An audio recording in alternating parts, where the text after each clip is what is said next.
WWE and AEW were head-to-head again tonight. We just went through this last month with NXT and Dynamite.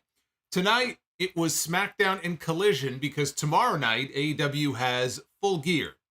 And they're not going to compete against themselves, so Collision got bumped, unfortunately for AEW. As we know, this did not work out well for them last month, and it's going to work out even worse for them tonight, but not a whole lot they could do about it. Like I said, they're not going to go head-to-head with themselves. But I watched SmackDown. I did not watch Collision. I believe right now Rampage is on, and there are some interesting reports going around about a certain someone who may possibly be coming into AEW to work with the Ring of Honor Women's World Champion. But we'll see if something develops or not out of that situation. But I did watch SmackDown. That's why you were all here. Any hope of there being more of an adherence to this whole brand split now that we have general managers assigned to each show? We have Adam Pearce on Monday nights with Raw. We have Nick Aldis as the SmackDown general manager on Friday night. It looked like Triple H was going to take more of a disciplined approach to this brand split. Any hope of that went out the fucking window tonight. What was it? About a month, right? We've had GMs for what? Officially, we've had GMs on these shows for about a month. That's about all it took. We are having a women's WarGames match. This is the world's worst kept secret. We have a men's WarGames. Now women's WarGames is official for Survivor Series next weekend. It is going to be Damage CTRL, Bayley, Io Sky, Kairi Sane. We also have, well, Dakota Kai's not in the match, but we have Bayley, Asuka, Io, and Kairi taking on Charlotte Flair, Bianca Belair, Shotzi, who I say again, which one of these does not belong, and a mystery partner. That was the question. Who is going to be the fourth woman in WarGames? Jade Cargill was making appearances on all the shows for weeks and weeks. Raw, SmackDown, NXT. She was everywhere, even some of the pay-per-views. And now she has disappeared off the face of the earth. She would have been an obvious choice. Although, again, if they wanted to give her some time in NXT first, I certainly don't think that would be a bad idea. But she was a favorite going into this. But the name that was floating around for days and days was Becky Lynch. The only question is, how are they going to explain this? Because Becky Lynch is, of course, on Monday Night Raw, and this is a women's WarGames match full of SmackDown talent. Not only that, Becky Lynch at this moment has nothing to do with Damage CTRL. So much like the men's WarGames match is very hyper-focused on the Judgment Day and all the baby faces that have been screwed over by the Judgment Day, we have a similar situation here, but with Damage CTRL. So where does Becky Lynch fit into the equation other than they have a major pay-per-view coming up and they just have to find a way to get Becky Lynch on the show because she's still one of their top stars and they have no spot for her? Kind of like LA Knight at the moment. Although I would expect that to change next Friday. Cutting it kind of close. Cutting it very close. We still have no clarification on what, if any, match LA Knight or any of the members of the Bloodline are going to have on Survivor Series. We are a week away from the pay-per-view. I guess we'll find out 24 hours before the show.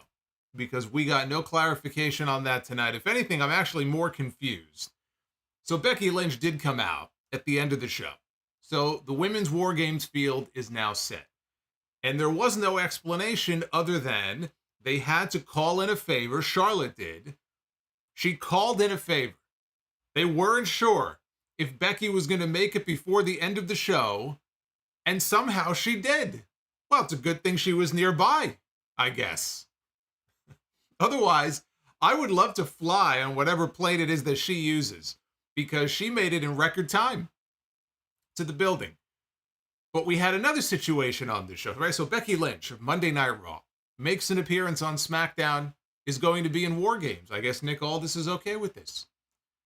But we had Cody Rhodes making the most random of appearances on SmackDown tonight in a spot that should have gone to AJ Styles. And for whatever reason, still no AJ Styles back on this show. Now, we've heard that he was supposed to come back maybe a week ago or the week before, but they pushed it back. He's not hurt. Last time we saw him, he was taken out by Solo Sikoa and the Bloodline. carted out in an ambulance.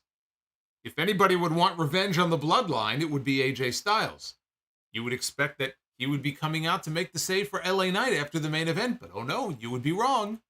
Because there was the American Nightmare of Monday Night Raw coming out to save the day. Now, Jimmy Uso did cost Cody and Jay the undisputed tag team titles a couple of weeks ago on Raw. Right? Did a little run-in in their match. That's true, right? Cody has beef with the Bloodline. You can't say that he doesn't.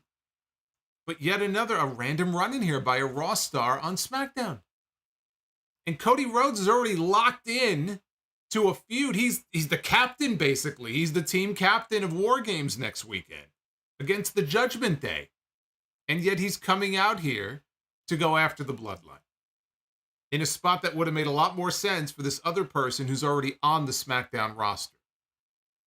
No sign of AJ Styles here on the show. But it has me wondering if maybe in the end it will make some modicum of sense, because right now it doesn't. Is there a possibility, it seems remote, but is there a possibility that we will come to find out next week on Raw, next week on television, that in fact, after what we saw this week at the end of Raw Monday night and what we saw here on this show, could there still be a chance that the Bloodline could have involvement in the men's WarGames match? Now, it looks like the field is set. We have the 4 members of the Judgment Day, and the rumor was that Drew McIntyre was going to be the 5th man. We saw Drew McIntyre turn heel at the end of Raw Monday night. Seemed like a lock. Is there a possibility that maybe after what happened on TV this week, Seth Rollins and Drew McIntyre, they break off on their own and they have a rematch for the World Heavyweight Championship at Survivor Series, and Seth Rollins gives up his spot in the WarGames match because he's got a bigger fish to fry with Drew McIntyre. So that would leave his spot open in the WarGames match. Then you could plug in LA Knight. And on the opposing side, you could put in Solo Sikoa, you could put in Jimmy Uso, or you could put both of them in. And so if you have Cody, LA Knight, Sami Zayn, right? We're talking about the babyface side now. Cody, Jey Uso, LA Knight, and Sami Zayn, you still have one spot open. That spot could go still to a returning AJ Styles. That spot could go to a Randy Orton. You get your 5-on-5, and you have the Bloodline, and you have the Judgment Day, after all, as partners in the WarGames match. And then it would make more sense. It would get them a role on the show. But even then, it would like the week before, it would just feel shoehorned into the show. It's just a very bizarre situation here. If that's how it ends up, I mean, they're taking a very weird path to get there, unnecessarily complicated. But I put that out there because I would think that there is still a possibility, based on what we've seen on TV this week, that maybe we do get the 2 groups together in WarGames. Maybe that's the spot where AJ Styles comes back. You get your 5-on-5. I don't know. It seems remote to me, but it is a possibility. But there were other things that happened on SmackDown tonight, too, that we're going to be talking about. There was a great promo from Santos Escobar talking about what he did to Rey Mysterio last week, where he took a pretty stiff shot at old Rey, who's on the shelf for a while, and I'll talk about why that is. I'll tell you what stole the show tonight. It had nothing to do with WarGames. It had nothing to do with Cody. What stole the show was a match that wasn't even originally announced. I mean, they didn't announce hardly anything for this show. I went on WWE.com earlier. They had one fucking match announced. That and the return of Solo Sikoa. You would think the guy was gone for months. That was it. There was nothing else announced for the show tonight. And it turned out to be a match between Dragon Lee and Axiom from NXT that stole the show. These 2 guys went out there. You would think you were watching an NXT TakeOver match. That was the best part of the entire show. And we have new #1 contenders for the Undisputed Tag Team titles. We're going to talk about all of that here on your Friday night SmackDown review. It is Friday, everybody. It is TGIF. Of course, we have a big pay-per-view coming up tomorrow night and a podcast on Sunday. So I don't know what TGIF really means to me. Thank God it's Friday. It's like every other day of the week. But it is Friday. It is November 17, 2023. I am the Solomonster. Like and subscribe. Super chats are open, including some new ones in the description down below. We've already had a bunch of them come in. You're going to see them popping up on your screen. It's the amazing Gunther. And there it is, right on cue. Jerry Lawler loves Gunther, the Magnificent. All hail Gunther. All hail the mighty one himself, Gunther, making an early appearance here on the stream. Lady Fire Panda with the $50. It's the amazing Gunther. Jerry Lawler Wait a minute, loves Gunther, the Magnificent. That might have been the same one. All hail Gunther. I'm assuming that's the same one that maybe played twice by accident. Let's see if it happens again. But, okay, good. So we're good then. Fire Panda, thank you. Maybe it was twice. I don't know. But Fire Panda, all hail. Let's see those Gunther emojis in the chat. If you are a channel member, you can use the Gunther emoji. And you know, the people who have access to those emojis are our channel members. And I have to give another shout out here to a very special person who blew me on my heels here before I went live tonight, and that is Silver Tower. Too sweet to be sour. It's Silver Tower. It is Silver Tower. It is Silver Tower who gifted 50 channel memberships on this channel before I even went live tonight. That's 50, not 15. 50. We have 50 new members of our little family here. Not so little, actually. Our big family here on YouTube. Thanks to Silver Tower, who decided he chose violence tonight when he woke up. Holy shit. Hey, Silver Tower, thank you very much. Back with a vengeance here on this show. So yes, channel memberships are open. If you want to gift, or if you want to just purchase one for yourself, you could certainly do so. Corey Graves was out for the second week in a row. For those who don't know, Carmella had her baby, bouncing baby boy last week, and so he missed the show last week, and he was off tonight as well. Last week, Kevin Owens sat in for him on commentary, and Kevin Owens ended up having a very eventful night because he ended up being suspended. So Kevin Owens was not on the show tonight, although he will be back next week. He's going to be in a Grayson Waller effect segment. So in his place, in the place of Corey Graves tonight, next to Michael Cole and Kevin Patrick, was the Road Dogg, former head writer of SmackDown Road Dogg, who Michael Cole made fun of all... Fucking Judgment Day. Fucking Judgment Day interrupting me again. It's what they do. El Masse. Thank you for the $32. This group is out of control. Every single week now for months. This is all they do. You hear that music. And they interrupt. Road Dogg was made fun of all night long by Michael Cole on commentary, and I have a sneaking suspicion that Triple H may have been in his ear. He may have had something to do with that.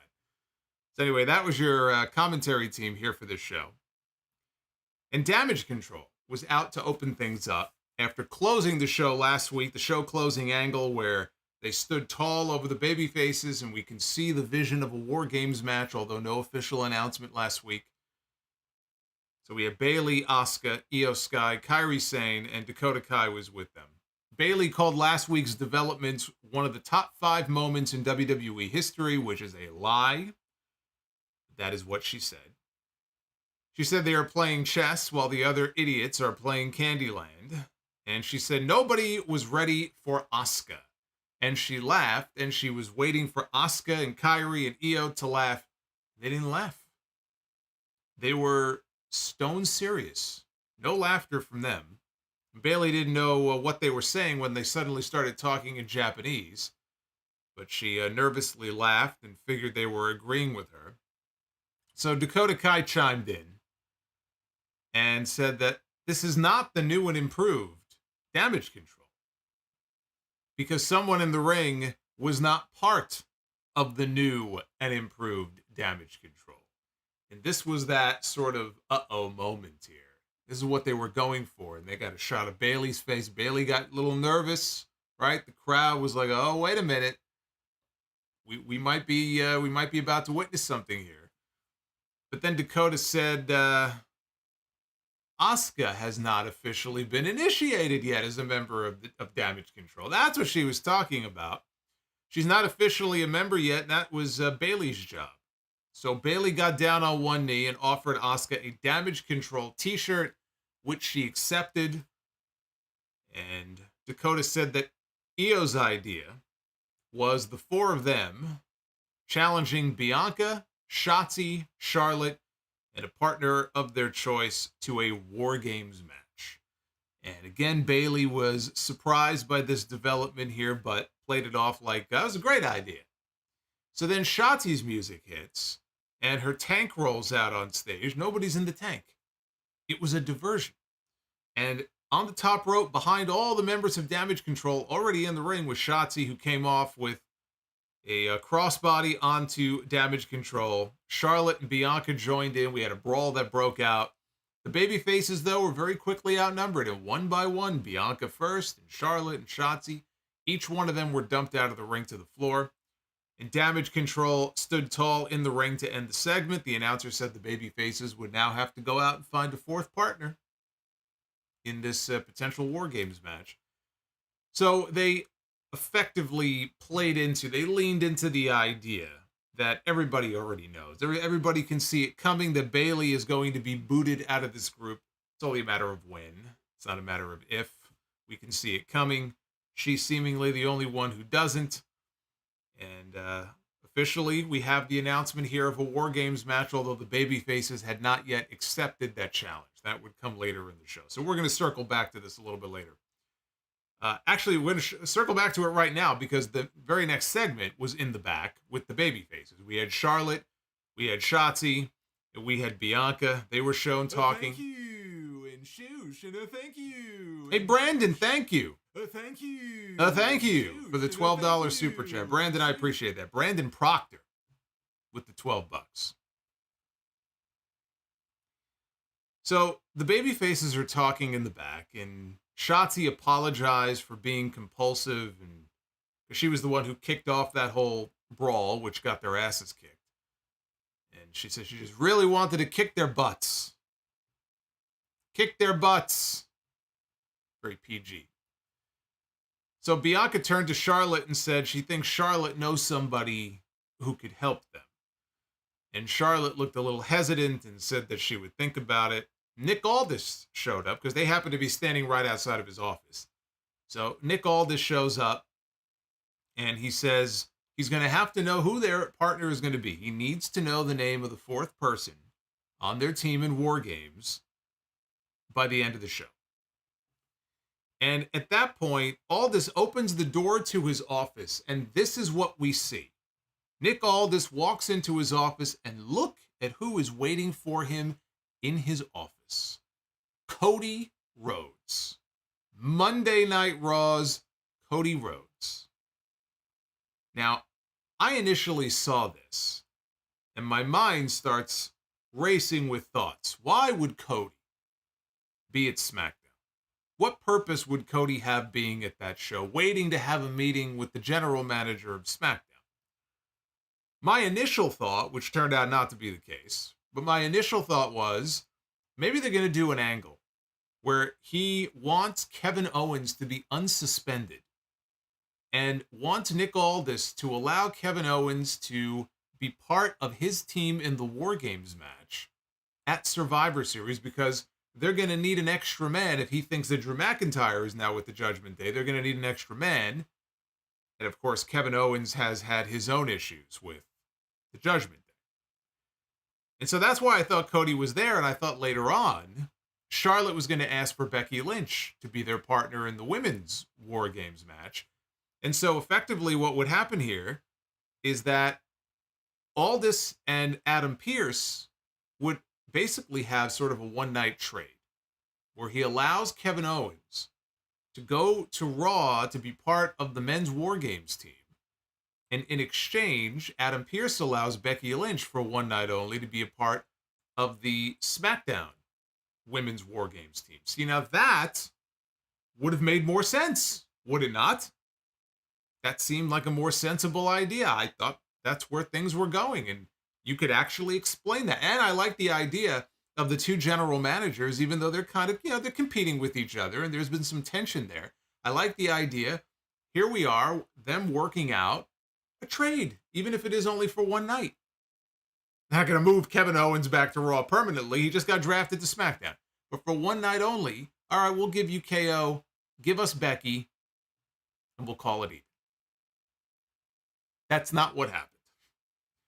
That's not what happened. But I don't know. You know, Cody was there. I guess maybe he wanted to ask permission to attack the Bloodline. I don't know. I don't know why else Cody Rhodes would have been there otherwise. We had the Street Profits, the Brawling Brutes, and Pretty Deadly in a triple threat match to crown new #1 contenders for the undisputed tag team titles. Bobby Lashley was shown in the back watching. B-Fab walked into frame to talk to Lashley. She seems to have taken quite a liking to Bobby Lashley. Well, he is the Almighty. So this turned into a fun match, even though we've seen Pretty Deadly and the Brawling Brutes way too many times at this point. And Pretty Deadly's got at least a couple of wins over them. So I thought we were finally going to move on from this. And then here they are again back in the ring on the show tonight. Butch got dumped outside. Ridge Holland clotheslined both members of the Street Profits and then both members of Pretty Deadly. Butch got back in and he went to deliver a brogue kick to Elton Prince. Elton Prince moved out of the way, and Butch accidentally kicked Ridge Holland. Kicked his own partner. Street Profits then hit the Revelation on Holland and got the pin to win the match. Lashley came walking out to meet the Street Profits on stage and celebrate their big win. And meanwhile, back in the ring, Ridge Holland was understandably upset over what just happened, and Butch tried to go over and talk to him and apologize, and Ridge just kind of pushed him away, and he left the ring all by himself, and Butch looked confused. So the Street Profits are the new #1 contenders for the undisputed tag team titles, and that match is not happening at Survivor Series because that match cannot happen at Survivor Series because the reigning tag team champions are Finn Balor and Damian Priest. Finn Balor and Damian Priest are otherwise indisposed at Survivor Series. They're going to be locked in a giant cage. Although, can we really say locked in a cage if there's no top on it? Samoa BRO. Are they really locked in if there's no top on the cage? Is anybody truly locked in? So they're going to be in WarGames. Instead, they're doing the tag team title match a week from tonight. SmackDown, by the way, is back on FS1. So any of you people have it on your DVR. It should, I guess, switch over automatically on most DVRs, but maybe not. I don't know. Just be aware of that. It's back on FS1 next week, and we'll get the title match on that show. That is the night before Survivor Series. And, you know, the Street Profits are the ones who are getting the push right now because of their new alliance with Bobby Lashley. So them winning made sense. Pretty Deadly's been getting a little push too, but it made the most sense for the Street Profits to go over here. Not only did it make sense for the Street Profits to go over, I have a feeling we're going to get a tag team title change on the show next week, or at least there's a very good chance that we will get a title change. Because, again, it's the night before Survivor Series. You've got the Judgment Day against Team Cody. We already saw Cody Rhodes on the show tonight running out there, so we know he can pretty much do whatever he wants. But whether it's Cody, whether it's Jey Uso, I could easily see one of them costing the Judgment Day the tag team titles. Throw some more heat on that feud going into WarGames 24 hours later. Meanwhile, the Street Profits, right? Newly heel Street Profits getting a push. I mean, them winning the tag team titles, you're going to tell me that that's far-fetched? I think there's a very good chance we're going to get a title change on the show next week. And as far as the Brawling Brutes, already now teasing, I say already, I mean, they've been together for a long time, but they're teasing, after one miscommunication, it seems like they're going to at least tease the idea that there may be a split incoming between them. Sheamus has been out for a little while. He had a shoulder injury. It sounded pretty serious. It sounded like he may not be back for a while. Sheamus, though, is listed for some upcoming events, live events. So it looks like Sheamus is on his way back, possibly as early as next week. Which I guess it wasn't as serious as originally feared. I hope not. Hopefully he can be back in time for the Rumble and WrestleMania and all that. So if they're going to run an angle with the Brawling Brutes where there's tension or there's the tease of a split, Sheamus would have to come back very soon anyway. I'm expecting him to be back shortly. And look, if it does go that way, The Brawling Brutes have been together for a while now. Sheamus doesn't need the Brawling Brutes, and frankly, neither does Butch. And the one thing I like about the idea of splitting up the Brawling Brutes is that we might actually get Pete Dunne back. None of this Butch stuff. Give me Pete Dunne. I'd be okay with that. Ridge Holland is the odd man out. If anybody is going to benefit the least from a split of the Brawling Brutes, it is going to be Ridge Holland. But I actually think with Pete Dunne, it would be the opposite. Triple H, I think, has always been very high on him, going back to when he was in NXT. I think that Triple H would do right by Pete Dunne. I do. I actually think, honestly, he should be a heel again.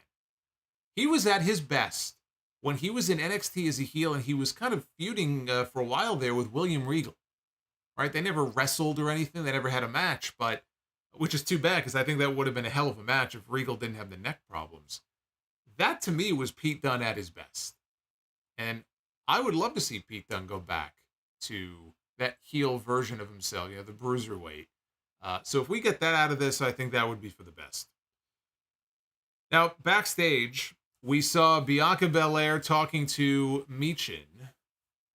Couldn't hear what they were saying, but obviously Bianca was trying to recruit her to be the fourth member of their team in WarGames.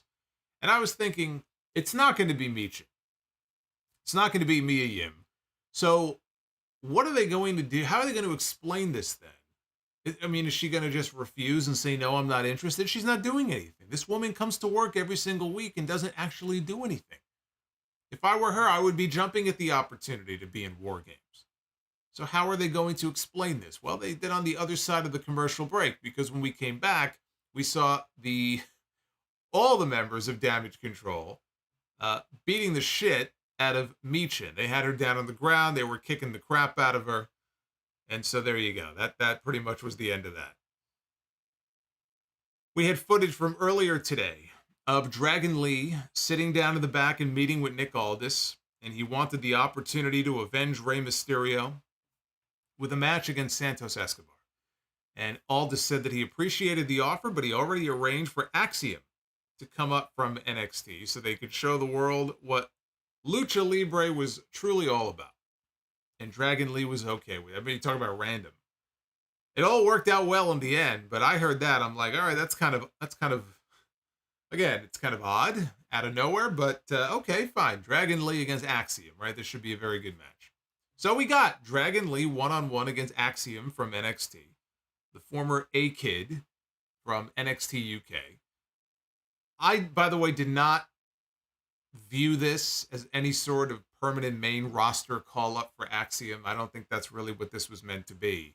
I saw this as a one-time only attraction. And honestly, this was more, I think, for the benefit of Dragon Lee, because they probably looked at this and said, okay, Triple H is looking at this going, I want Dragon Lee in the ring with somebody who's really going to help bring out the best in him and show us what he can truly do and dazzle the audience. Well, Axiom was the perfect opponent for him. This wasn't so much about Axiom. This was about getting over Dragon Lee. He's the one getting a push right now on the main roster. And easily the show stealer. This had no... I can't even sit here and say that this had no right being as good as it was, because I think if you saw the two of them in the ring, you know how good a match between these two could be. But I didn't necessarily think that it would get over the way that it did, and it would get the time that it did. It would have as many near falls as it did. I thought it would be not a total squash, but kind of a squash. And maybe it would go 3 or 4 minutes. This exceeded my expectations, and I had none, because I didn't even know this match was happening. So the two of them shook hands before the match. They adhered to the code of honor. They're on the wrong show. Late in the match, the two fought on the top rope. Lee landed a double stomp onto Axiom, who was hanging upside down in a tree of woe. Or as Joey from Blossom would say many years ago, the tree of woe. Don't know why I thought of that. We were talking about television shows recently. It just made me think of that. Axiom came back. He nailed a fantastic dropkick.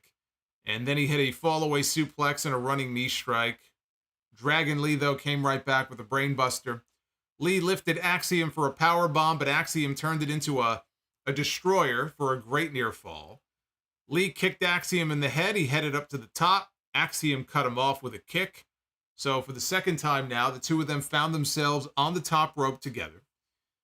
And Axiom landed a Spanish fly for another great near fall. This got chants of "This is awesome" from the crowd. Crowd was super into this. For a crowd that probably had no idea who Axiom was. It's this random guy they've never seen before. Very few of them, I'm sure, watch NXT. And it's a guy under a mask who they've never seen before. But they got over with their work because they went in there and they were doing all these spectacular moves. And it was very smooth too, right? There was no awkwardness or anything like that. These two went in there and had a kick-ass match. And guess what? I know, what a shock. You put on a kick-ass match for the crowd, even if they don't know who you are, and it got over. So that's what happened here. Axiom went for a Hurricane Rana. Lee reversed into a Liger Bomb, and he folded him up on this Liger Bomb for a very close near fall. He followed up with a knee strike, and then Dragon Lee hit his running Destino finish, which he refers to as Operation Dragon, and he picked up the win. Yes, I am well aware of the fact that most people watching this will probably not get that reference. It does make me sad. But the ones who did, it's like, the ones who know. So that makes me feel happy. But this match was over, and I thought, where the hell did this come from? I wasn't expecting this on SmackDown. It's like I was watching SmackDown tonight, and a fucking NXT TakeOver match broke out in the middle of the show. That's what this felt like. This was a great match. Triple H, I think, continues to do a very effective job at presenting Dragon Lee on television. And if you look at the history of the way they presented a lot of international talent and a lot of luchadors, with a few exceptions, Rey Mysterio being one, but it's not a great track record when it comes to the way that they are presented on television. You can go back even further, and it's a horrible track record for a whole multitude of reasons, but even if you take a lot of I don't need to get into it, but if you take away a lot of that stuff out of it, as far as the way they were kind of mocked and presented on television as cartoon characters, a lot of times, they just don't get over, or they're not featured all that heavily. Dragon Lee has not been on the main roster for very long, but you can see that Triple H is really making an effort to present him in a way to the crowd that makes him feel special. Like when he's out there, you know that you're about to see something special. And he's had limited promo time. He could speak English well enough. He's not fluent in it or anything, but it's not like he can't speak the language. So when they have those segments like the one in the back with Nick Aldis, it's good, to get him in situations like that as well, where he can communicate. But I think he's doing a very effective job with him so far. And as good as Cedric Alexander was to, step in there and be an opponent for him to beat, Axiom, I think, was the perfect person to put him in the ring with and let him go out there and showcase what he can do. So I can't say enough good things about this. This was excellent.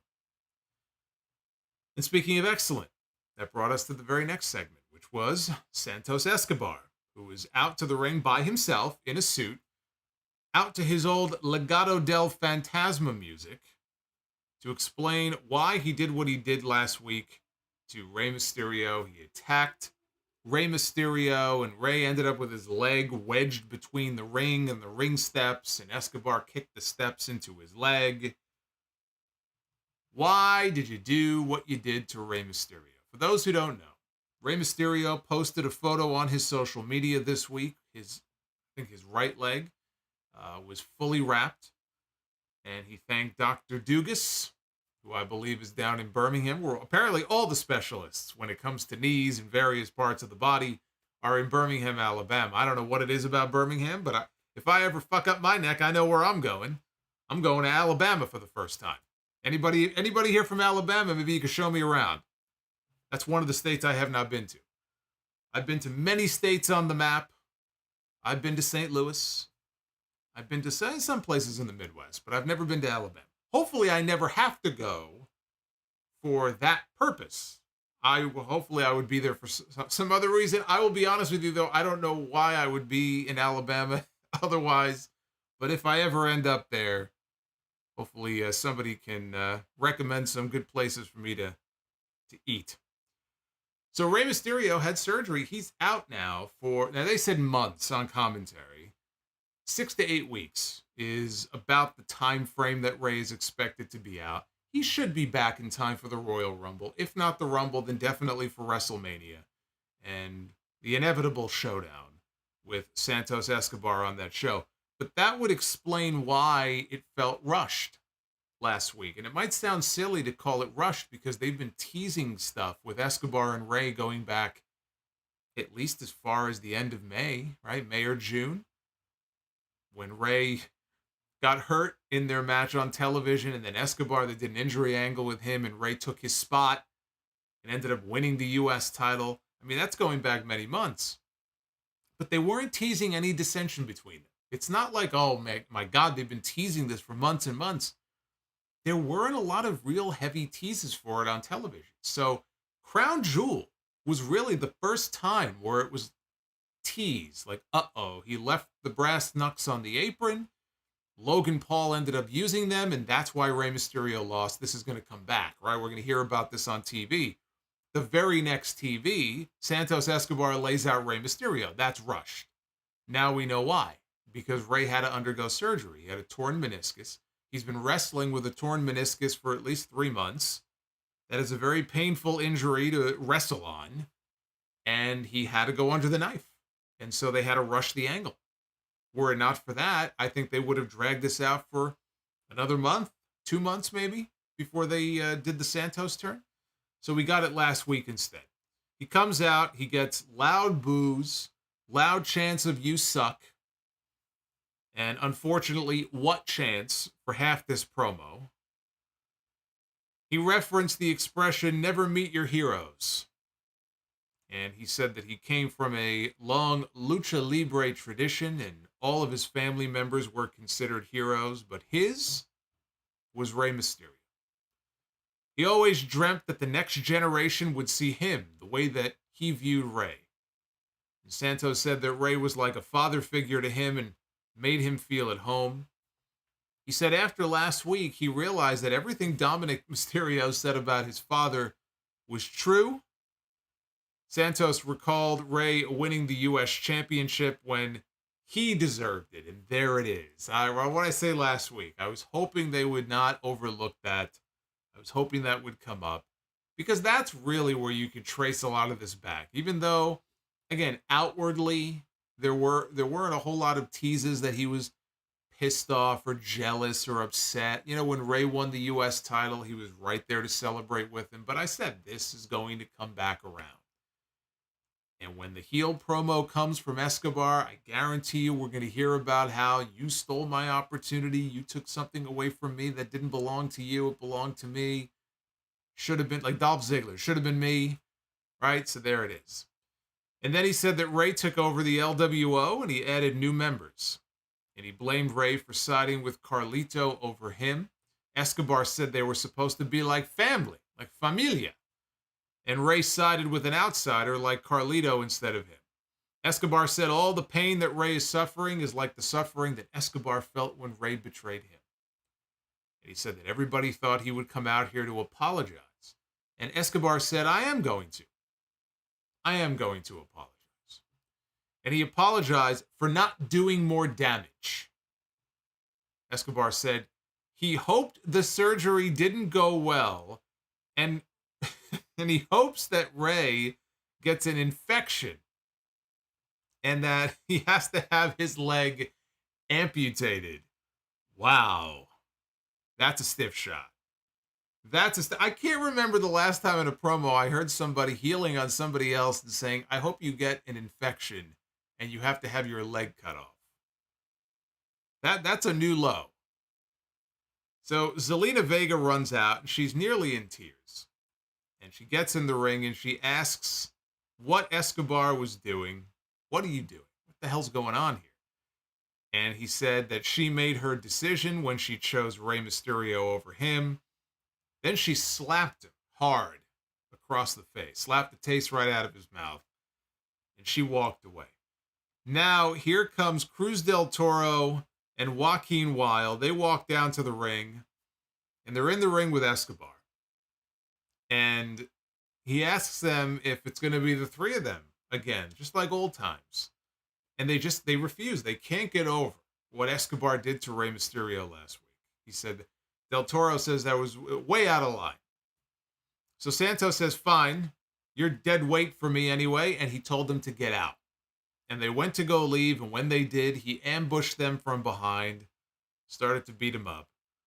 Until Carlito's music hits, and Carlito comes out. Initially, he was walking, and then he starts to run.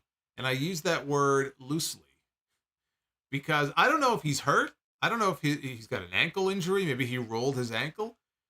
But if that's Carlito running, then he should probably just walk because he didn't look well. If he was trying to run, he wasn't doing a very good job of it. So I don't know what was going on there. But he came down, he made the save, and Escobar bailed. This was a very strong promo here from Santos Escobar. Thankfully, the what chance dissipated, relatively early in his promo, and the more intense he got is really where the chance fell off, and you could tell where the crowd was getting into it. They were booing him more; they weren't whatting him to death. Again, saying that he hopes Rey gets an infection and gets his leg amputated. Look, Escobar is a better heel. So I'm very happy that we're getting heel Santos now. I'm not saying he couldn't get over even more as a babyface. I thought that he was going to end up with the U.S. title. I think a babyface Santos Escobar as the U.S. champion, I think he could have done well. But I prefer Escobar as a heel. All the vignettes and everything with Legado del Fantasma and NXT, walking around like the Latin Playboy, like that to me was the Escobar character at his best. So I'm glad that, the turn finally happened. I thought that Del Toro and Wilde were going to end up with him. We would almost have like an LWO Civil War, where maybe Rey and Carlito would be on one side. You'd have Legado on the other. Where Zelina would have fallen in all this, I don't know. But that appears to not be the case. At least for the time being, it looks like Escobar is going to be on his own, and I think he'll be just fine without them. I don't see that as a good thing necessarily for Del Toro and Wilde.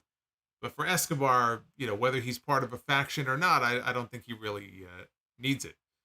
But they did announce that for Survivor Series, it will be one-on-one Carlito and Santos Escobar. So that match has been made official. And I guess that we will see if it was all a swerve and Del Toro and Wilde end up attacking Carlito and siding with Escobar, which is always possible. But for tonight anyway, it looks like that's not going to happen. So we had Grayson Waller one-on-one against Cameron Grimes. Speaking of people who could benefit from a heel turn. Look, I understand that not everybody can go heel. If everybody goes heel, where are you going to get your baby faces from? But I think we can agree. Cameron Grimes, they're not doing a lot with him right now. Cameron Grimes, as a babyface on the show so far, has just died a death because he's not the focus. It doesn't help that they don't have a story for him. He just randomly appears. And I know that Triple H thinks the world of him, right? He was the one who brought him into NXT. And he had a lot of success. He wasn't a world champion down there, but he had that great storyline with LA Knight and Ted DiBiase, and culminated in the big ladder match for the $1 million title. But before that, he was the annoying heel. And I think it might be time to resuscitate that character and go back to that, because what he's doing now is dying on the vine. His future is not bright if he keeps coming out here and getting no reaction and they don't have anything for him. So if anybody would benefit from a heel turn, and I don't even know if that would help, it would be this guy. You could turn him heel. It almost doesn't matter, though, if you don't have a story for him. So the first order of business is come up with something for this guy. They did something with him and Baron Corbin. Corbin then got taken off of SmackDown, and he went to NXT. So whatever that storyline was between them, it got dropped. And ever since then, he's had nothing. So they have to come up with something for him. Austin Theory sat in on commentary, and Grimes had control early on, but not for very long. Theory got involved, and Grimes hit him with a soccer kick from the apron. Waller got the win, though, in the end with a somersault kill switch. That's how I would describe it. He dove from behind Grimes. He dove at him, over him, and hooked him and drove him down head first. And he got the pin. Not much of a match. This was very quick. This was heatless. And I've said what I said about Cameron Grimes. Those are my thoughts on him. Now, backstage, Bianca Belair was talking to a very emotional Zelina Vega. I could just picture it. Like, Zelina comes back after that previous segment, and she's probably in tears, right? She's just distraught. She doesn't know what to do. The LWO is falling apart. And here comes Bianca Belair. Hey, I need your help. How would you like to be part of WarGames? Leave this poor woman alone. But she's talking to Zelina, presumably about being their partner. And when the show came back from commercial, wouldn't you know it, Damage CTRL were standing over a beaten up Zelina Vega. Another one bites the dust. You know, the only thing more dangerous these days than being MJF's friend on AEW television is being somebody conversing with Bianca Belair, Charlotte Flair, or Shotzi. It didn't end well for Mia Yim, and it didn't end well for Zelina Vega here. Shout out, by the way, to everybody joining me here on this Friday night. The goal tonight for Be the Booker is 400 likes, just so you are aware. So we have a ways to go to get there. But hit that thumbs up. It does help the video out a lot. And if you want Be the Booker, 400 is the goal. And we're not even at 300 yet. It's pathetic. So get those likes up. After highlights of Solo Sikoa putting John Cena down, possibly for the final time, right? The end of John Cena. After those highlights, we come back live. Solo Sikoa is in the ring with Jimmy Uso and with Paul Heyman. And Heyman says that this is going to be an acknowledgement of Solo Sikoa. He gets all fired up, and he introduces us to John Cena. And he wants everybody to think that John Cena is about to come out. He introduces John Cena. Of course, there's no John Cena. He says that Cena isn't there. He says Cena will never appear in a WWE ring ever again, and it's all thanks to Solo Sikoa. And Heyman called out a little kid in the front row for crying, which was a running thing. I think the same thing happened with Bayley in the opening segment. I think she made reference to a kid crying in the crowd. So the memo must have gone out here about crying kids. Heyman said Cena was admired, and he has admiration as well for all the fans, but he doesn't have the heart to say goodbye to the WWE Universe. And because of that, he said he gets to say goodbye to John Cena. And he said, on behalf of the Bloodline, John Cena, goodbye. So Heyman said if Cena ever comes back, Solo is going to have to be his opponent.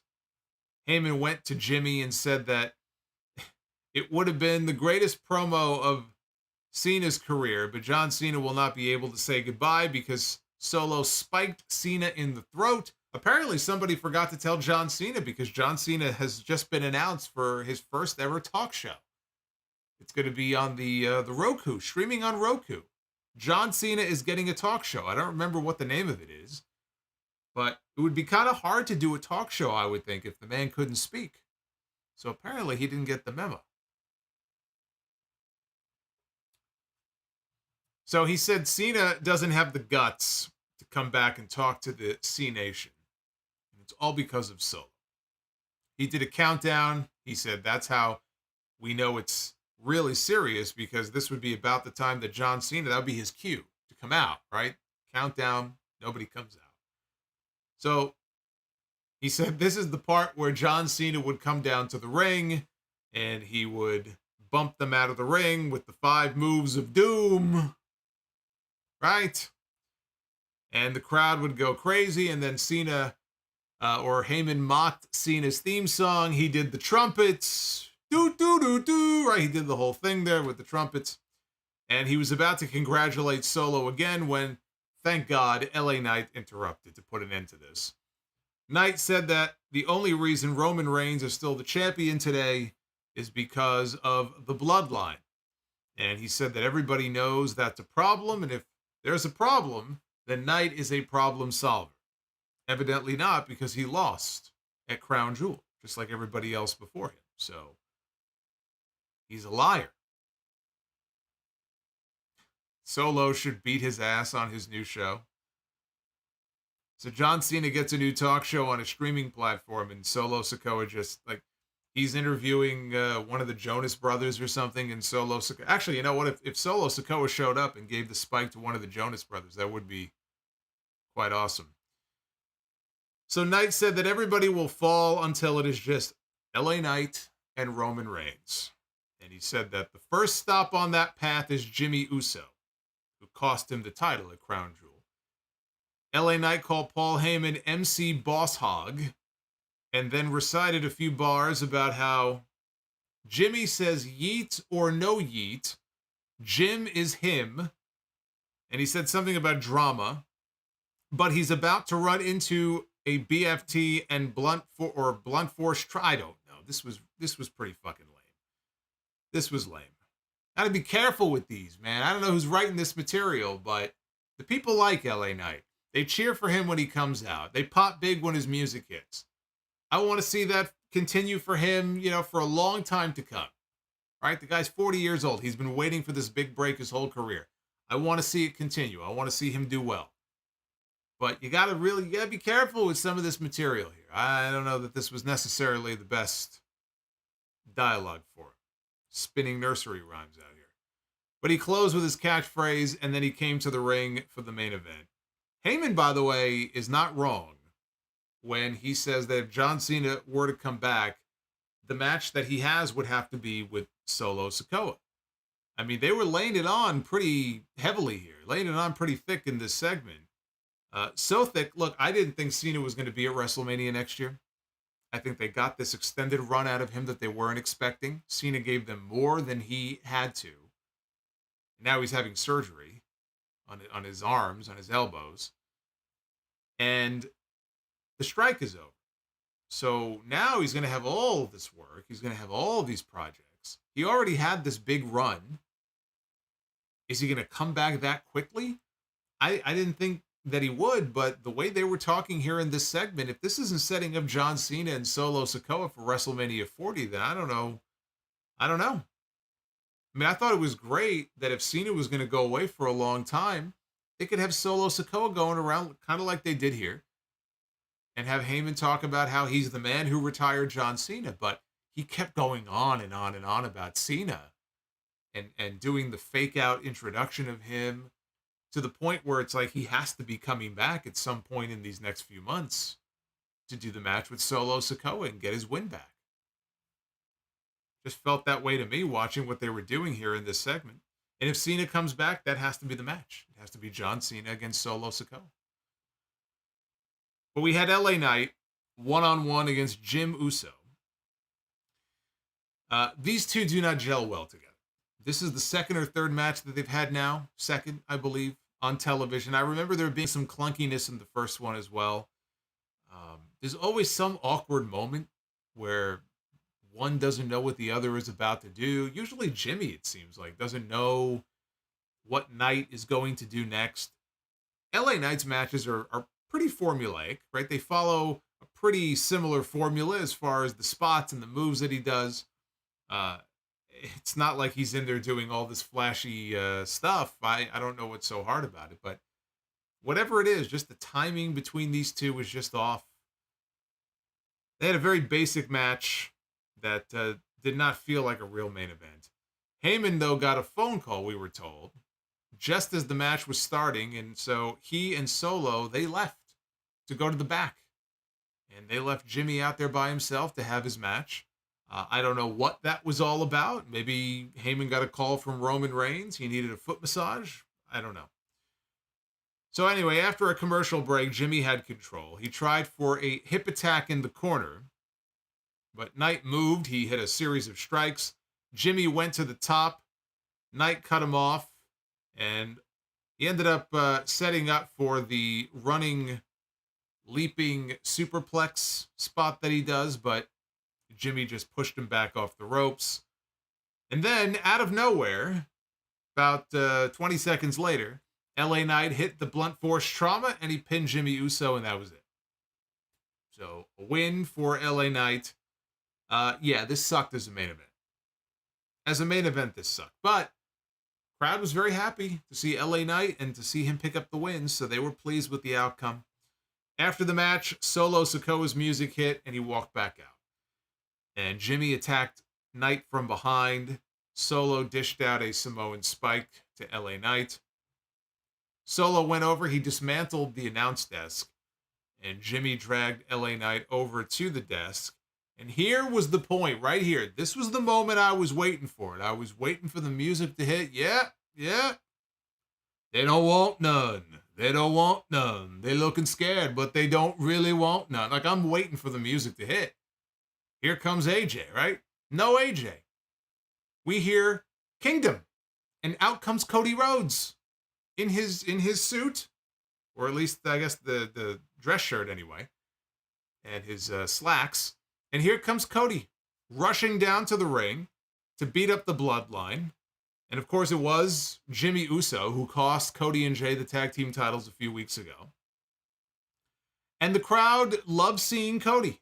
Because again, like LA Knight, Cody is one of the biggest baby faces, biggest stars in the entire company, and they were not expecting him. It was a surprise. They were not expecting to see Cody Rhodes on this show.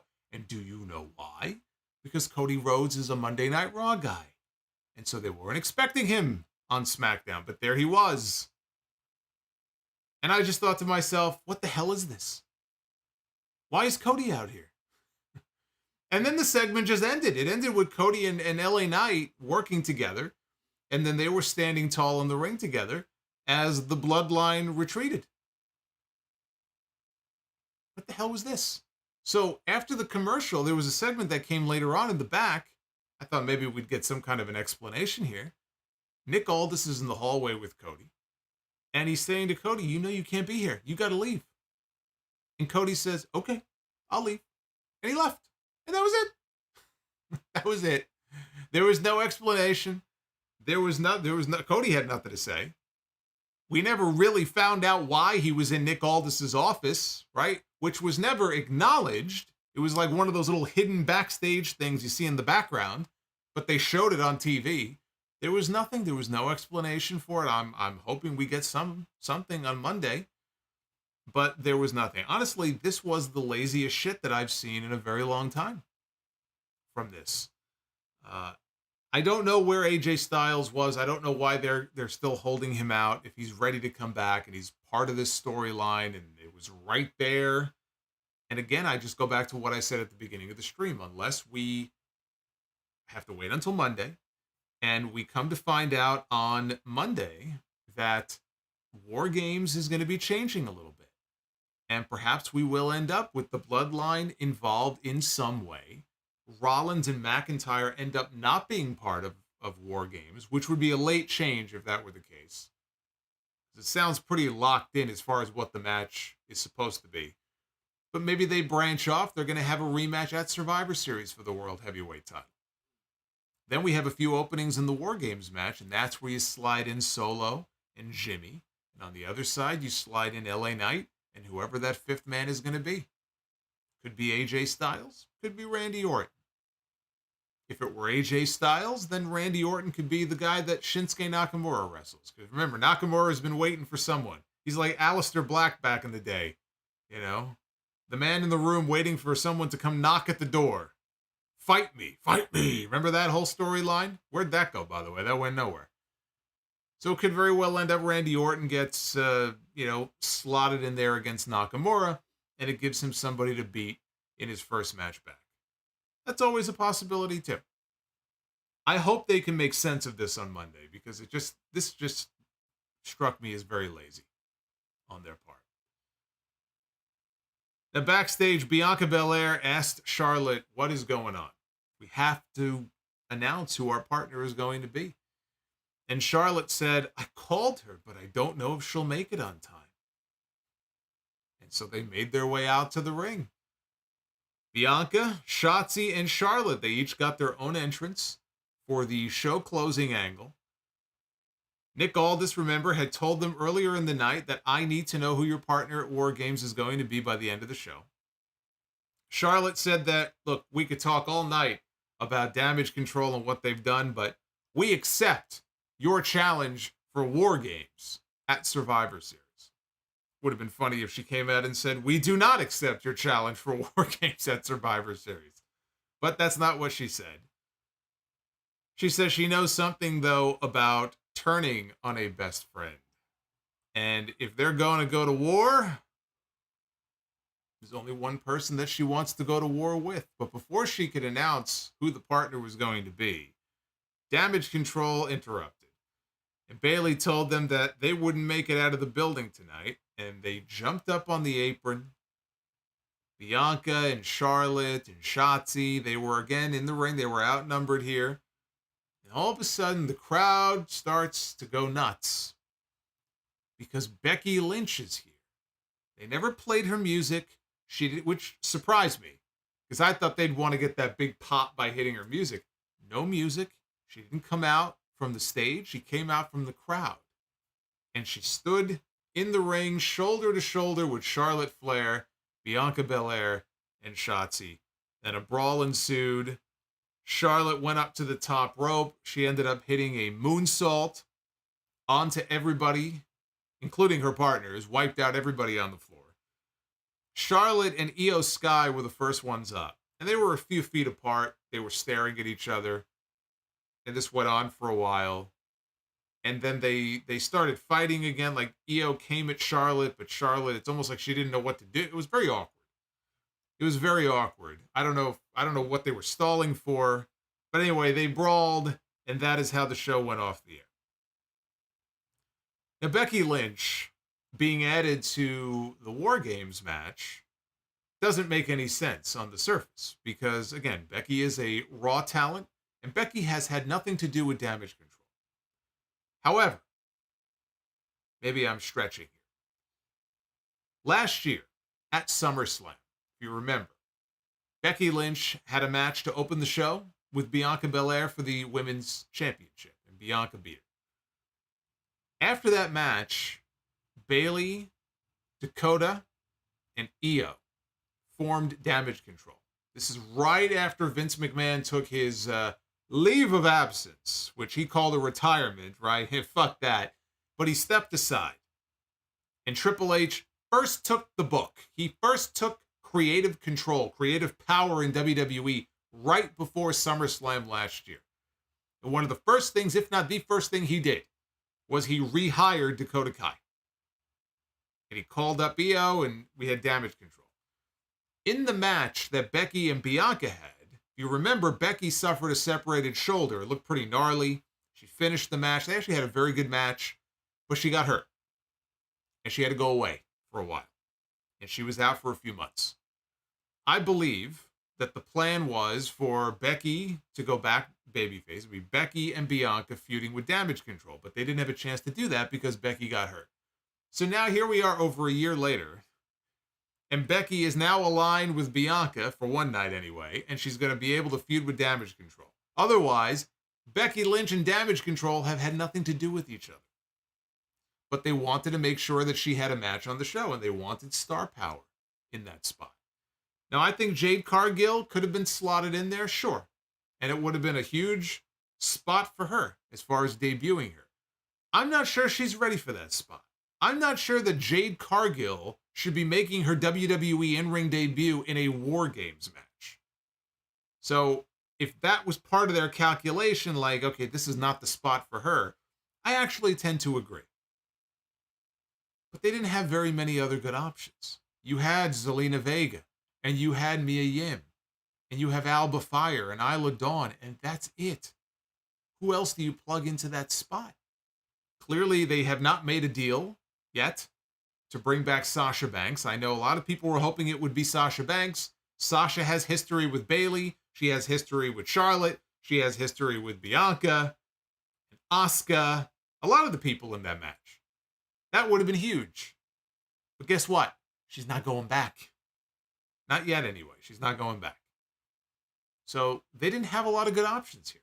Gets Becky on the show. Becky has a match with Xia Li on Raw Monday night. And then she'll go into WarGames, and she'll be a part of the match. Not saying it makes sense. But again, they were not dealing with a full deck of cards as far as the women's division goes. And if you need that fourth woman, I mean, who would have been better for that spot?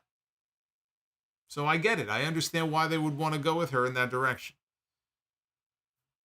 But overall, I mean, the WarGames stuff, You know, with the men, we'll see how that plays out. The big angle was the Becky angle at the very end, though. That was the big angle on the show. We had Cody making his random appearance. The Escobar promo was very strong.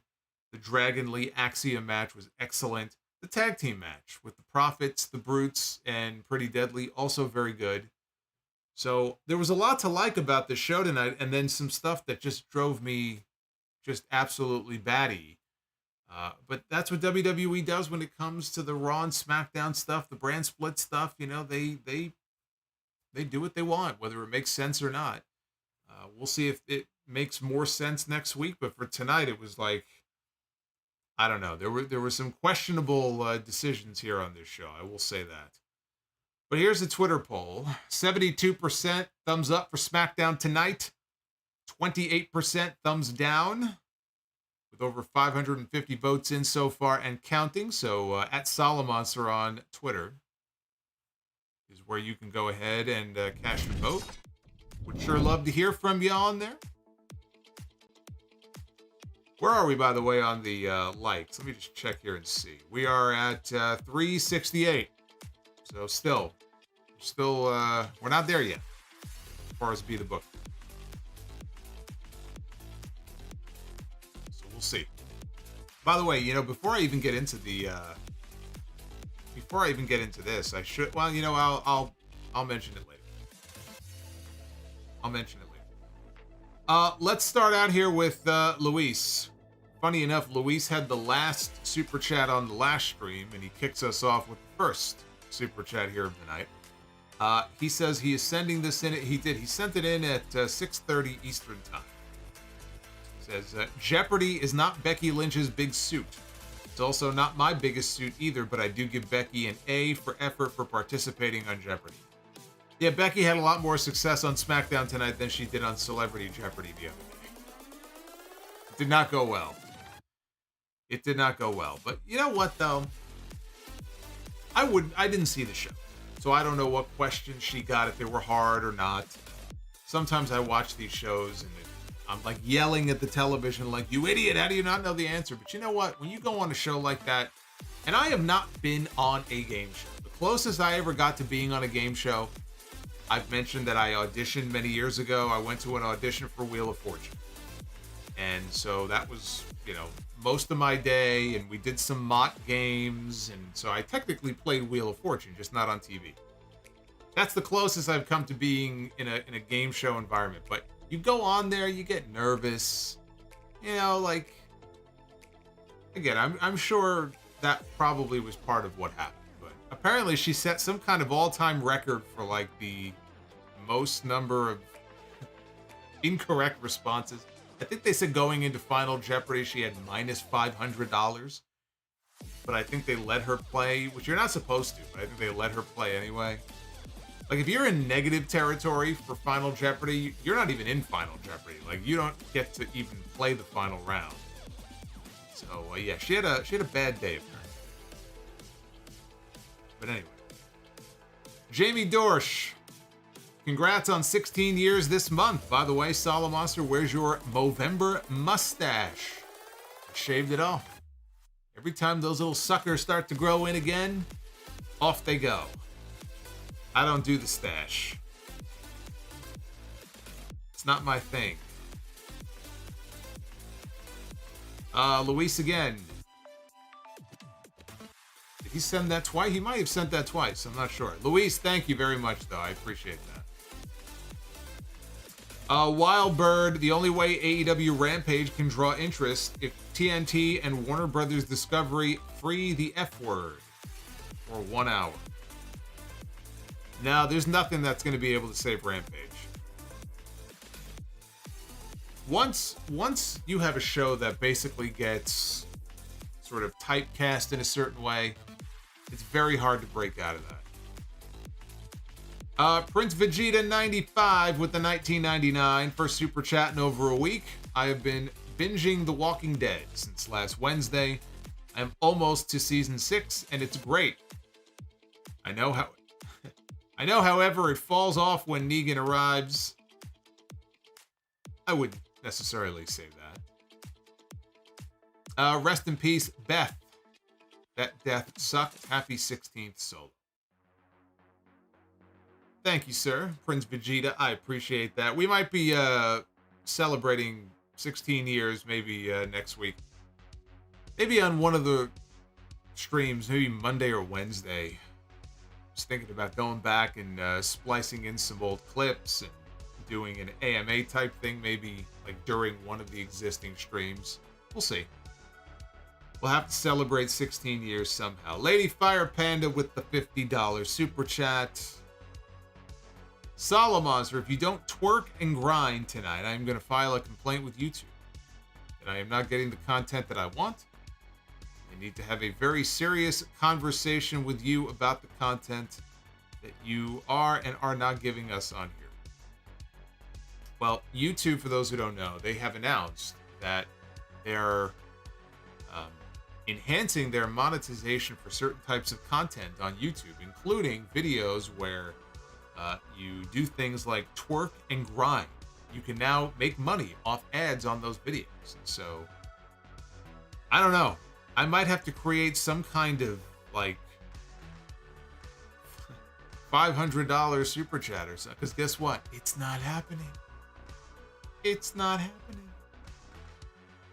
I'd have to really incentivize it for that to even be a possibility.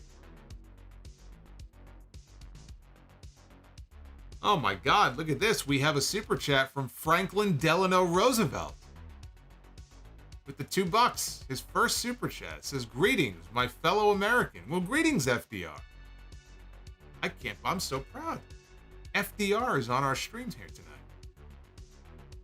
I'm honored. It's amazing. Wildbird. The only way AEW... Oh, you already read that.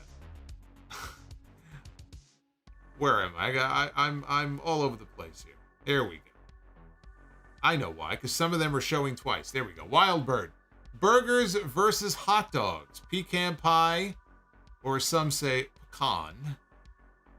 If you're a pretentious prick, you say pecan. Against pumpkin. I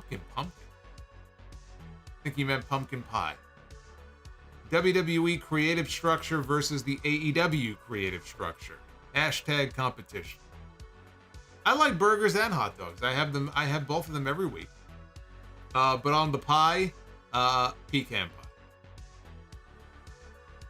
I'm not a pumpkin guy. I'm a pecan guy. Fire Panda one showed up twice. Some of these are showing up twice. That's what threw me off. There we go. Wild Bird. Pecan pie against pumpkin pie on Thanksgiving is good. Says Wild Bird. Yeah, Deputy Dog says you're FDR and that's all you donate. Yeah, what? Hey, FDR, come on, man. What's going on here? Of all people, FDR. I mean, you can be giving away a little more than that. $2. The hell is that? The Winston Slip. El Nino would be a cool masked wrestler name. El Nino, huh? Wildbird, pecan pie against pumpkin. What is going on here? Remember, it wasn't working the other night. I couldn't even get them up on screen. This only first resolved itself at like 6 o'clock this evening. They finally started pushing through. So now, for whatever reason, some of them are listed twice. But at least we got it working again. The Real CSO2, Rey, Carlito, and Dragon Lee against Legado del Fantasma at the Royal Rumble. Then Rey against Escobar at WrestleMania. Do you see it happening solo? I do. I think it's going to happen probably just the way that you described it, actually. But again, I guess it would be a situation where Escobar would either have to convince them, or would it be a swerve? Because after tonight, it looks like he's riding solo. But that would make a lot of sense. Rey, Carlito, and Dragon Lee, right? Dragon Lee wanted to wrestle Escobar tonight, taking on the 3 members of Legado. I like that.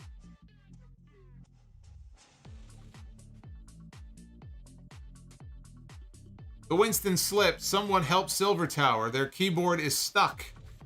I saw that earlier. 50 gifted memberships. And then they list all the names, too. I said, oh boy, this is going to take a while. No, actually, it wasn't an OBS issue. OBS had nothing to do with it. It was actually Stream Elements. So I can't blame OBS for that. Raymond Hunt. Who should Orton feud with first when he returns? Well, it may end up being Nakamura. It may end up being Shinsuke Nakamura, even if he doesn't wrestle Nakamura at Survivor Series. Even if Orton is in WarGames, he may feud with Nakamura. I don't think that would be the worst feud for him. I think he needs to win the initial feud. And so who's somebody he can go in there and beat? Shinsuke Nakamura. Beyond that, though, I think you could do Orton and Finn Balor. You could do Orton and Damian Priest. I would kind of like to see Orton and Bronson Reed have a little feud. Orton and Gunther is the one I would not go to right away. Orton and Gunther is something I'd like to see, but not, you can't do that right away. Look, everyone, it's Samoa BRO. Maybe you can put him in there with Samoa BRO. How about that? That works too. El Masse, glad to see Diddy getting canceled. Tupac getting a little karma. I don't think Diddy's going to end up getting canceled. Something tells me it'll take a lot more than that. It'll take a lot more than one lawsuit to take down Diddy. Hey, Bobby's World, thank you for the gifted membership. I think he also gifted one earlier. Wapatapa, Heyman looks like he smells like...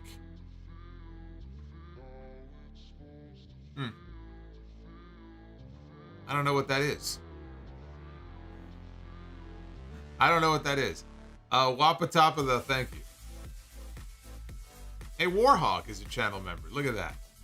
Gifted by Bobby. Brandon Proctor with the $12 super chat. Not watching Full Gear tomorrow since I'm going to a local show instead. Shit, I think I have a splinter. Sticking right out. Oh, god. Anyway, not going to Full Gear because I'm going to a local show instead. But I will be watching your live review. I appreciate that. I hope you will. Hopefully, Punk can manage being both the devil and appearing at Survivor Series. Well, you know, I mean, to listen to everybody on social media, he might be both. He might make history by being both the devil and being a surprise at Survivor Series. Wouldn't that be something? Wouldn't that be something? Man, this is really stuck in here, man.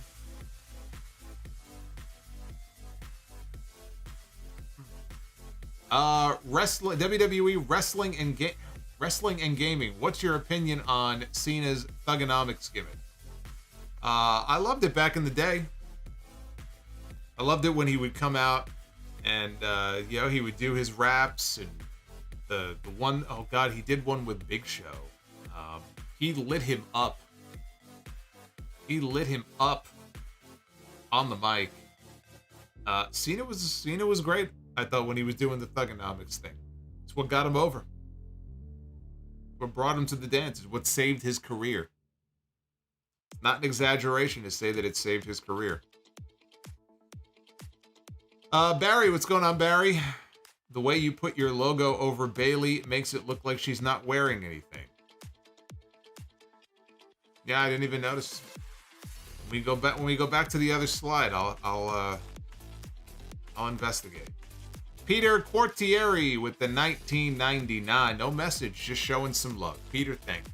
I appreciate that. Abusika says Bukaki. And he's got the little, yeah, okay. He's got the little ghosty body. All right, there you go.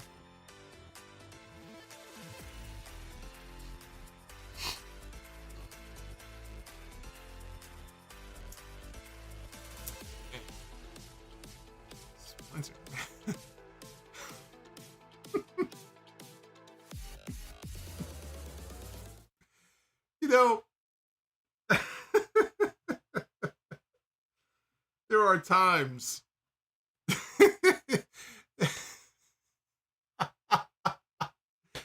There are times.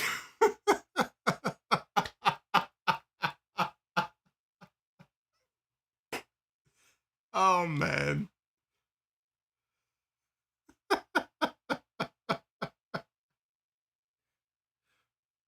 Oh.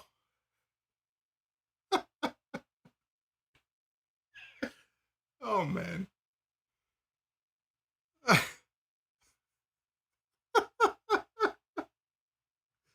don't know why that's so funny.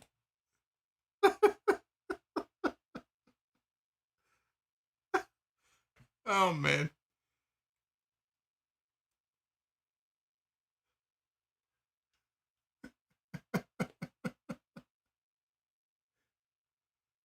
Abu Sika, thank you.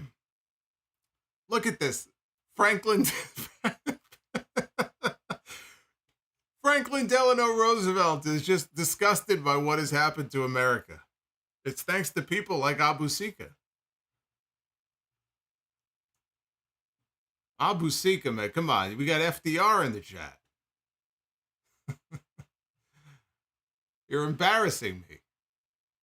This man has come back from the dead for this.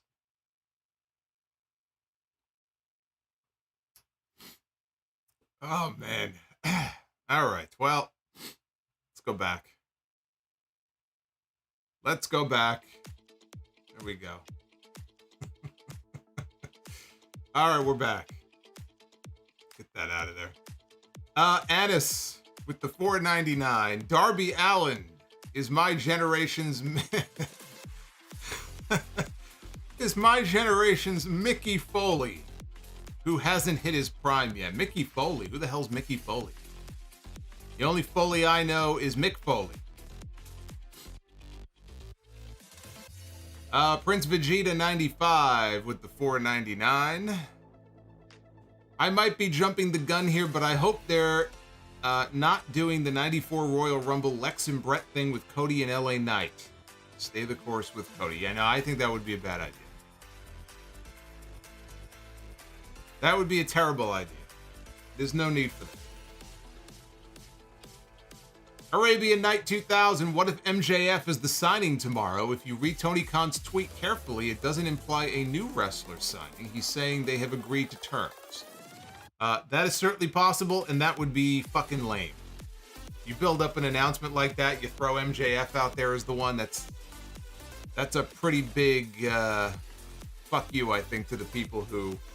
Look, when you make an announcement like that, the implication is that it is somebody who is not currently signed to an AEW contract. So if that's the way that they're going to throw out MJF re-signing, I think that's incredibly lame, and I hope that's not what they do.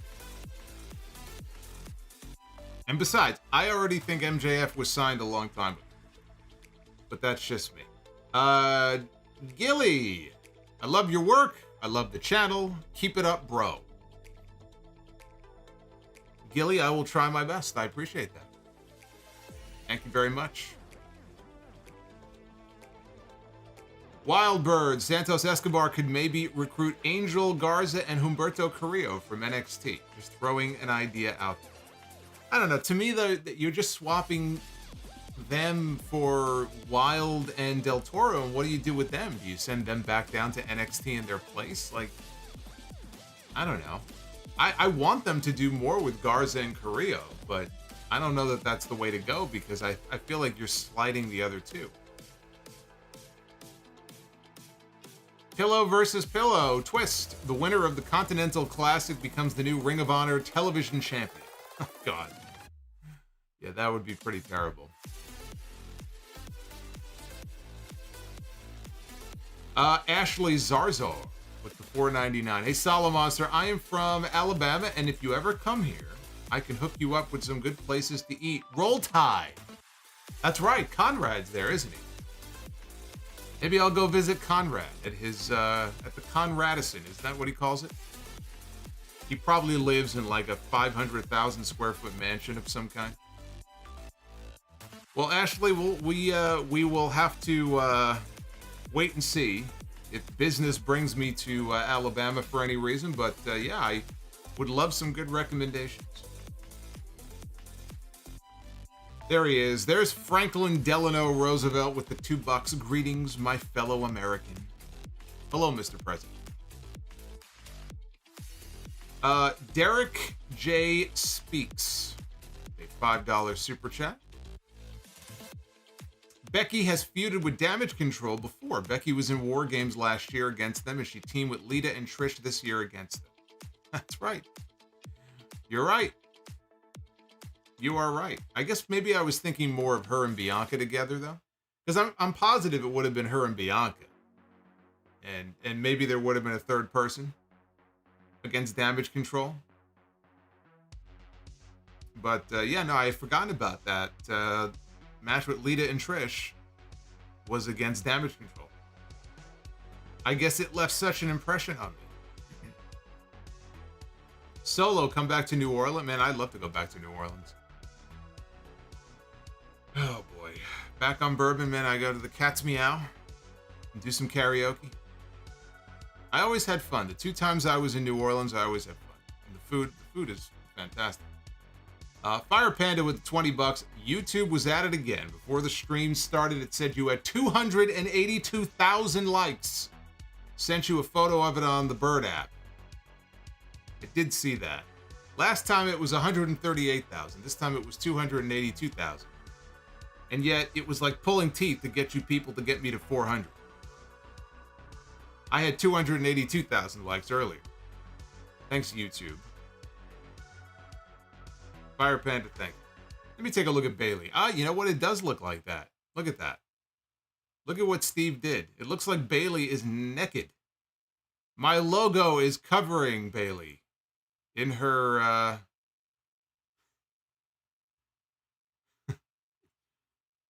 her nether regions and otherwise. Her upper and nether regions.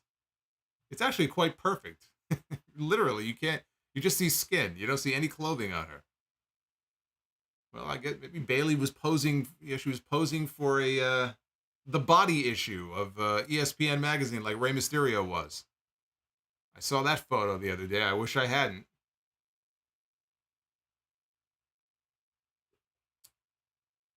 Oh man, the chestal region, is that what we're calling it?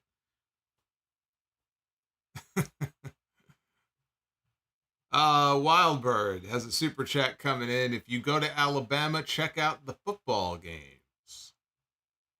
It's like a religious experience there for them, is it not? But that's kind of true, I think, of college football all across the South, right? It wouldn't just be Alabama.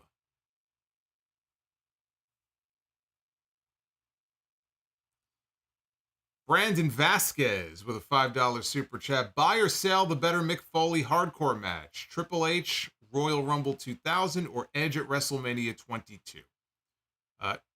Triple H I'm merging the two. Triple H at the Royal Rumble in 2000. Easily.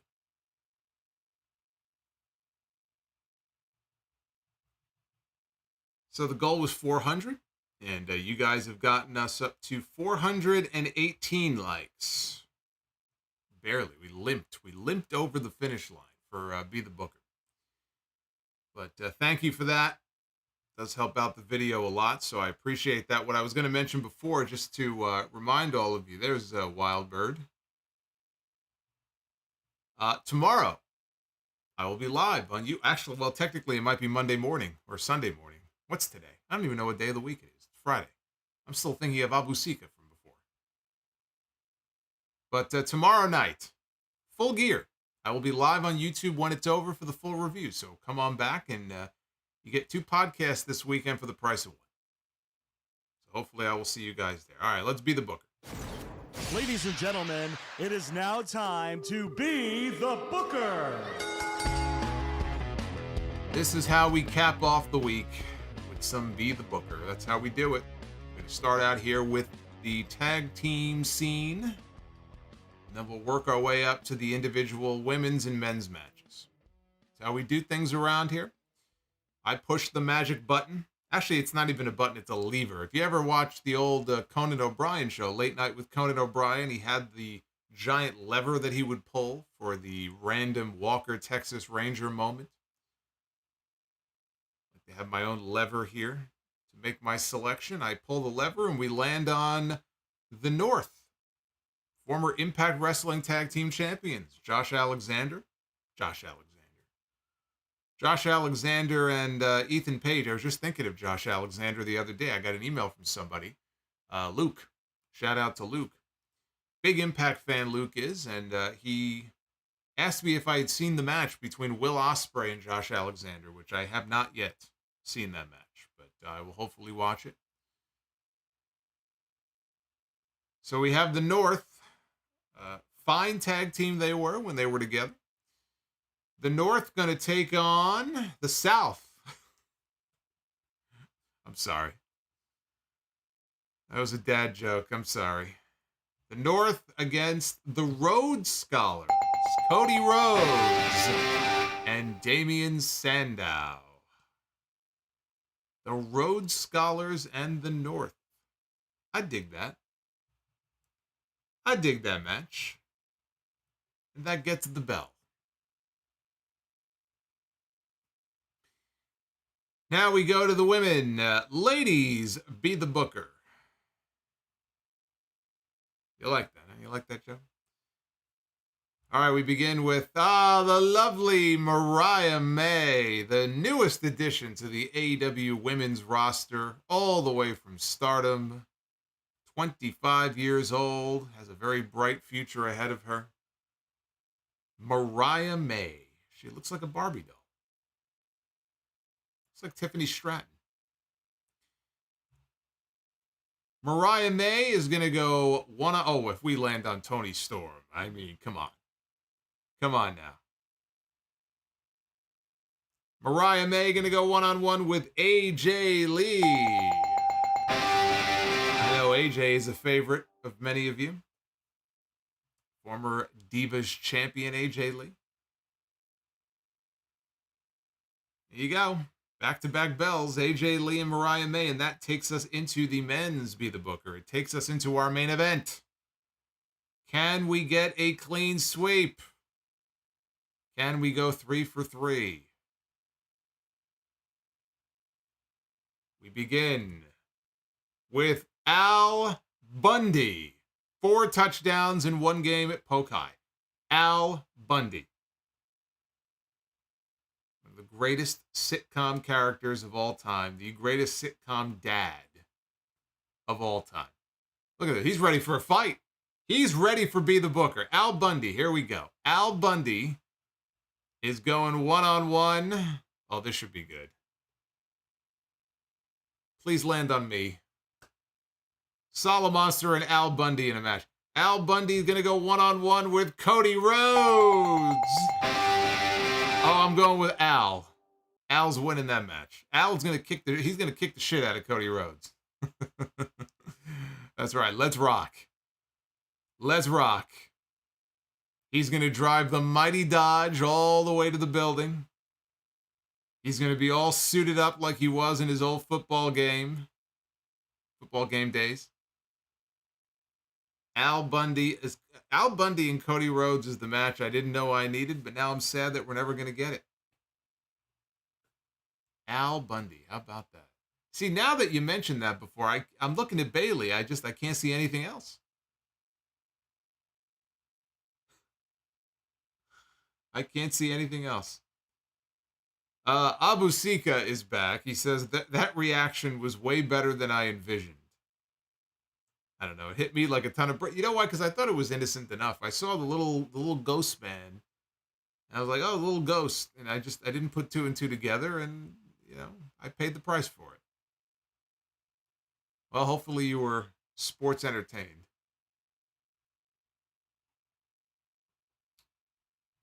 Abu Sika, thank you. Cody Rhodes pulling double duty. Is that a Be the Booker first? No, I mean, we've had matches with 2 of the same people. So no, it's not the first time.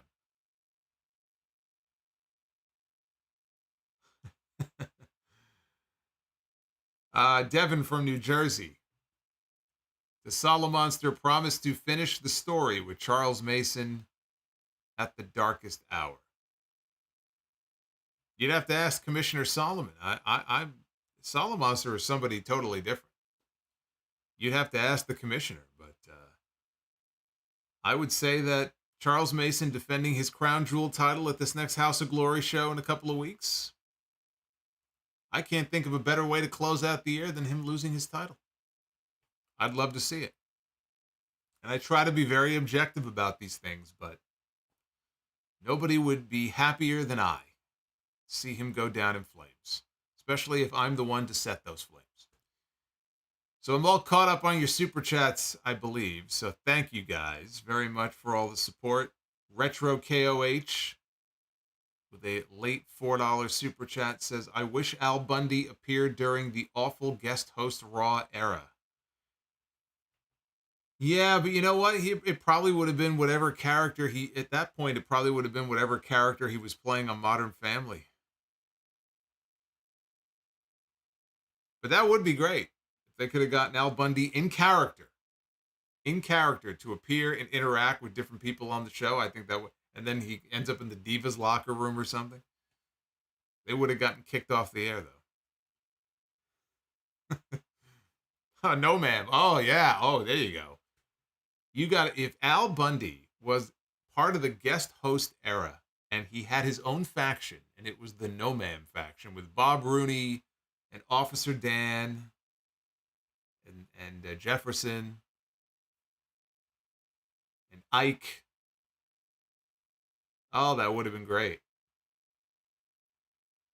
Wildbird says, every wrestler who was picked on Be the Booker can help you fight against zombies. Okay. That's true. Yeah, Al Bundy, he did well, because it was on Fox, so he did an intro for one episode of Saturday Night's Main Event. I remember it. I remember, what did he say? The mighty, oh God, when he was talking about it was basically him sitting on the couch on set in the living room. He was getting ready to watch Saturday Night's Main Event, and he did a little preview for it. And I don't remember who he was. He said the mighty something, and I don't remember who he was referring to. Oh God, this would have been from '92 though, because they only had 2 Saturday Night's Main Event shows on Fox.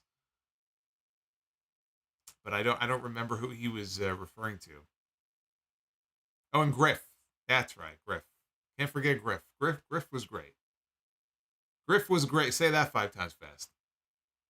Griff was great. Josiah Ball, thank you for the $2. Trill Mexican coming in with the 7. Only Al Bundy and his faction of No Ma'am to take down the Bloodline. Al Bundy and Roman Reigns at WrestleMania. Here's $7, Solo. Well, I mean, if he did that match, Al's luck. We all know how that match would end, right? He's the guy who would run to the 1-yard line and get tackled. He'd have that near fall, and he'd look out, and Kelly would be doing something stupid and would distract him, his daughter, and then he would lose the match. Like, that's just the way that the Bundy's luck would go. But yeah, those last 2 episodes of Saturday Night's Main Event from the original run, February of '92 and November, taped in October, aired on Fox. And that was it until they brought it back in 2006. So anyway, thank you guys again for the super chats. Thank you for the love. I appreciate that.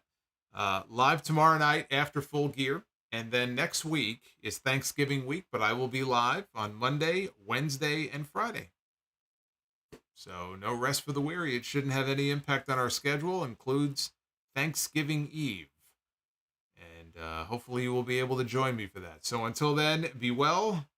Stay safe. Thank you again for all of the super chat love. And we'll do it all over again in probably 24 hours. What is it, 12:15 in the morning? Yeah, I'd say 24 hours.